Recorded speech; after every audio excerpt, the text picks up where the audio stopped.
Hi, நீங்க credit card use பண்றீங்களா? அப்ப இந்த 4 மிஸ்டேக்க பண்ணவே பண்ணாதீங்க. இல்லனா நீங்களும் டெட் ட்ராப்ல விழுந்துருவீங்க. ஃபர்ஸ்ட், மினிமம் அமௌண்ட் மட்டும் கட்டுறது. ஸோ நீங்க மினிமம் அமௌண்ட் மட்டும் கட்டுனீங்க அப்படின்னா, பேலன்ஸ் அமௌண்ட்டுக்கு 30ல இருந்து 40% வரைக்கும் இன்ட்ரெஸ்ட் இருக்கு.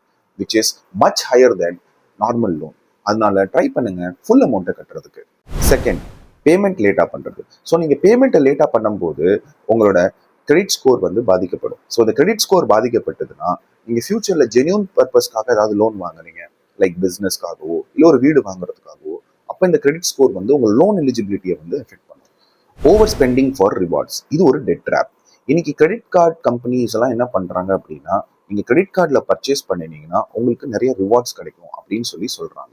ஸோ இந்த ரிவார்ட்ஸ்க்காக நம்ம 80 to 90% of the credit card லிமிட்டை நம்ம வந்து யூட்டிலைஸ் பண்றோம். அண்ட் நம்மளால வந்து பேமெண்ட்டை டைம்லி பண்ண முடியல அப்படின்னா, நீங்க இந்த பேமெண்ட்டை டைம்லி பண்ணாததுனால வரக்கூடிய late fee or interest cost வந்து கம்ப்ளீட்லி ஹையா இருக்கும். நீங்க அந்த ரிவார்ட்ஸ்ல இருந்து சம்பாதிக்கிற income. So think wisely and utilise only 30 to 40% of your credit limit.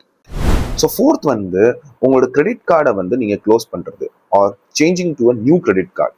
Because நீங்க வந்து because of some fees or அந்த மாதிரியான விஷயங்கள்னால இதை நீங்க பண்ணினீங்க அப்படின்னா உங்களோட ஓல்டு கிரெடிட் ஹிஸ்ட்ரி வந்து கம்ப்ளீட்டா வைப் அவுட் ஆயிடும். நீங்க அகெயின் வந்து ஃப்ரெஷ்ஷாக தான் நீங்க ஸ்டார்ட் பண்ற மாதிரி இருக்கும்.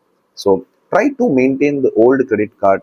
அதை நீங்க பேங்க் கிட்ட ரீநெகோஷியேட் பண்ணிட்டு நீங்க அந்த ஃபீஸை குறைக்க ட்ரை. இந்த மாதிரியான ஃபைனான்ஸ் அண்ட் டாக்ஸ் டிப்ஸ்க்காக வீடியோவை லைக் பண்ணுங்க, சேனலை சப்ஸ்கிரைப் பண்ணுங்க. பாய்.